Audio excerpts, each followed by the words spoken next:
Okay students, कुछ और limitations हैं जो हम इसके बारे में पढ़ सकते हैं कि डायमेंशनल एनालिसिस के और लिमिटेशंस क्या होते हैं।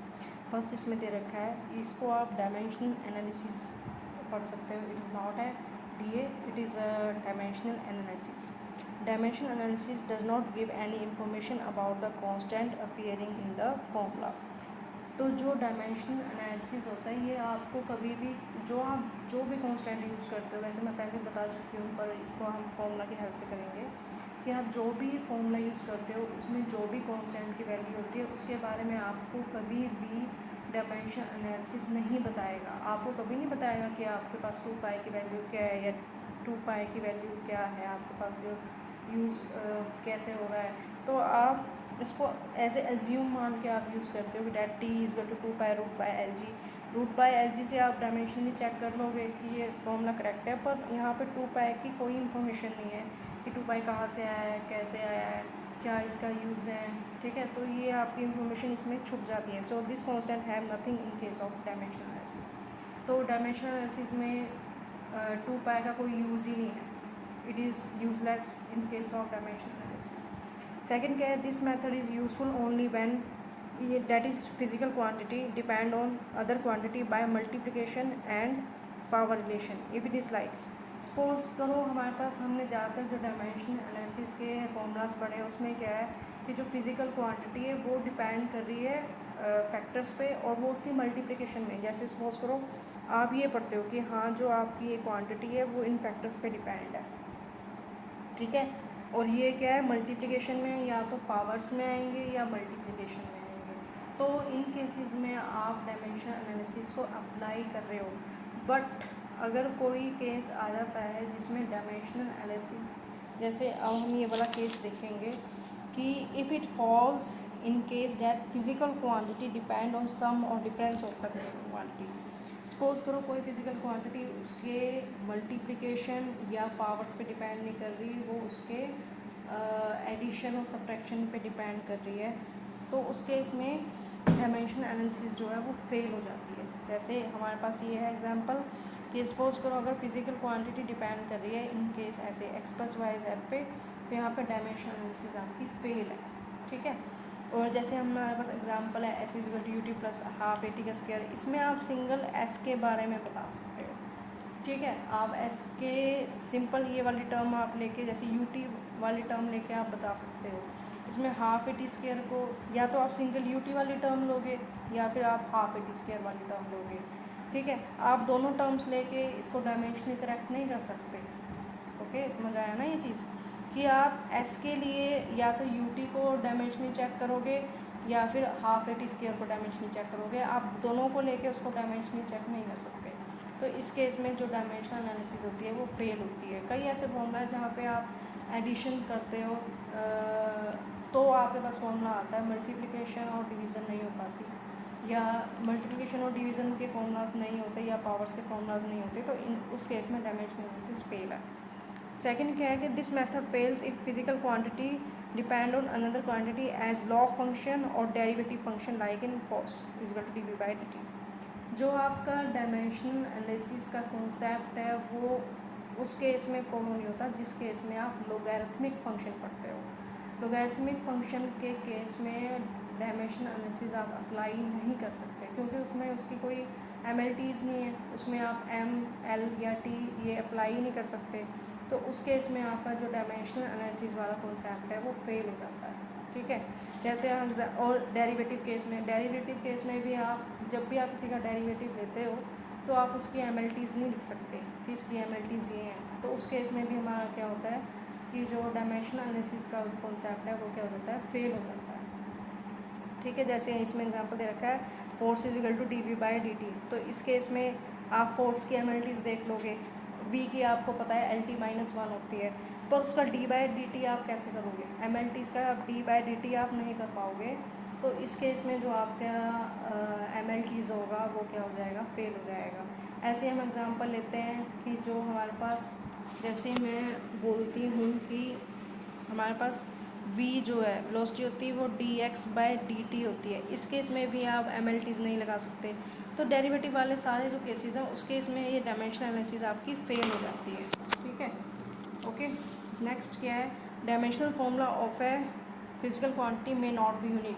कई केसेस में आपने देखा होगा कि जो एमएलटीज़ हैं वो क्या आ रही हैं, सेम आ रही हैं। जैसे एनर्जी, वर्क, टॉर्क, कपल्स, इनकी क्या है, सबकी एमएलटी सेम है, और जबकि ये फिजिकल क्वांटिटी सेम नहीं है। इस फिजिकल क्वांटिटी जैसे energy, work, they are not the same physical quantity but their MLTs are the same.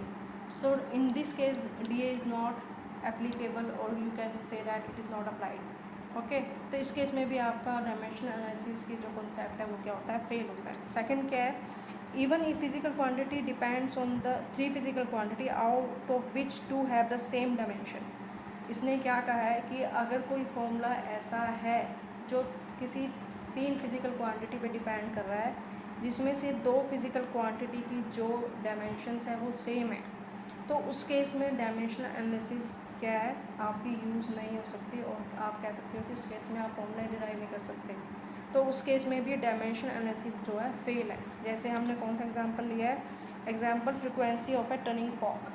Turning cock का हमने एग्जांपल लिया है, जिसमें फ्रीक्वेंसी क्या दे रखी है, d/l² इंटू वी, where d is the diameter, l is the length and v is the velocity. तो d को हमने ले लिया, यहाँ d आएगा बच्चे, d/l², v की क्या होती है, LT-1। अब d डायमीटर है और जबकि l क्या है, लेंथ। d डायमीटर है, l क्या है, लेंथ है। तो इस केस में आप इसको क्या कहते हैं, इस केस में आप इसको अप्लाई, जस्ट सेकेंड, ये d² आएगा, ठीक है।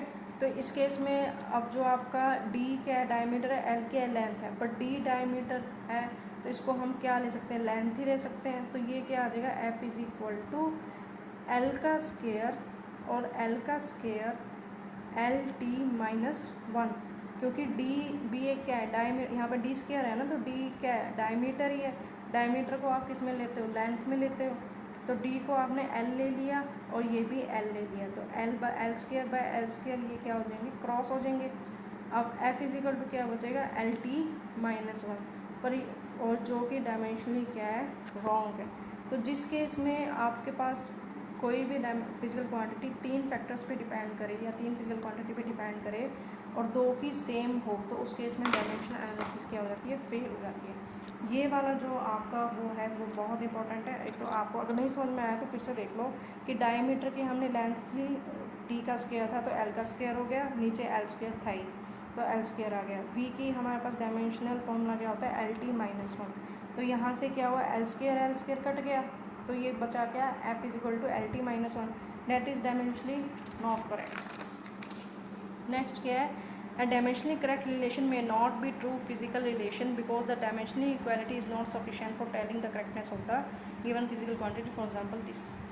देखो, जो भी हम डायमेंशनली करेक्ट फॉर्मूला निकालते हैं वो सही भी हो सकता है, वो क्या होता है, जो आपका रिलेशन है वो करेक्ट हो सकता है, पर फिजिकली वो ठीक नहीं हो सकता। जैसे कि हमारे पास एग्जाम्पल है, v is equal to u minus 100 into 80, जबकि ये फॉर्मूला नहीं होता, क्योंकि हमने फॉर्मूला पढ़ा है v is equal to u plus 80 के आगे कोई कांस्टेंट टर्म नहीं होती।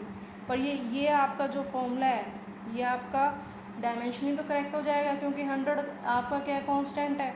तो यहाँ पे दोनों जगह पे LT-1, यहाँ पे भी LT-1 आ जाएगा, यहाँ पे भी LT-1 आ जाएगा, पर डेट इज़ यहाँ पे बच्चे देखो फिर से, यहाँ आएगा LT-1 is equal to LT-1 is equal to 100 times of LT-2 into t. तो ये भी आपका क्या बन जाएगा, LT-1 बन जाएगा, पर 100 टाइम्स बन जाएगा। तो ये आपका क्या होगा, करेक्ट नहीं होगा, ठीक है। वैसे दोनों साइड आपकी LT-1 आ रही है, डेट इज़ करेक्ट, बट आपको ये चीज़ सेम नहीं आ रही ना कि LT-1 minus 100 times of LT-1, that is not a physically correct. तो आपका रिलेशन फिजिकली करेक्ट नहीं होगा। This method gives no information whether physical quantity is scalar quantity और वेक्टर क्वांटिटी। ये आपका कभी भी ये नहीं बता पाएगा कि जो आप क्वांटिटीज़ किसी भी फॉर्मूला में यूज़ कर रहे हो whether it is a scalar और है वेक्टर। तो it does not give any information about the scalar और वेक्टर क्वांटिटी। सेकंड नाइन्थ क्या है, एट्थ क्या sorry, this method can not be directly apply to derive relation which contains more than one term on one side and or which contain more than one term on one side or both side of the equation such as b is equal to u plus a t और s is equal to half a t square such as however such relations are dimensionally true but are not actually correct। ये methods को आप वहाँ पे use नहीं कर सकते जहाँ पे आपकी सपोज करो एक साइड, अगर यहाँ पे सपोज करो x plus y is equal to z plus t है, इस केस में आपका ये डायमेंशनली जो एनालिसिस होती है वो रॉन्ग होती है, क्योंकि इस केस में भी दो आगे, इस केस में भी दो आगे, मे बी इस लेफ्ट हैंड साइड पे एक हो, इस साइड दो हो, इस साइड दो हो, इस साइड एक हो, तो इस केस में आपका डायमेंशनल एनालिसिस जो है वो फेल हो जाती है।